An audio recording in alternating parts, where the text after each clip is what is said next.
السلام علیکم ناظرین، آن نیوز کے ساتھ میں ہوں اکثر بطول۔ خبر شامل کرتے ہیں مظفر گڑھ سے۔ مظفر گڑھ کے نوائی علاقے چوک مکول گجر کنڈا پر کوسٹر اور کار میں خوفناک تصادم، 2 عورتوں سمیت 4 افراد شدید زخمی ہو گئے۔ مظفر گڑھ کے نوائی چوک مکول گجر کنڈا کے مقام پر کوسٹر اور کار میں خوفناک تصادم ہوا ہے، جس میں 2 خواتین سمیت 4 افراد زخمی ہو گئے۔ ریسکیو 1122 کا بروقت رسپانس زخمیوں کو ڈسٹرکٹ ہیڈ کوارٹر ہسپتال مظفر گڑھ روانہ کر دیا گیا۔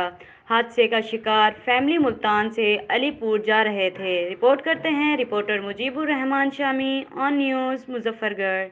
لائک کریں، کمنٹ کریں، شیئر کریں اور بیل آئیکن کو پریس کرنا مت بھولیں۔ دیکھتے رہیے آن نیوز۔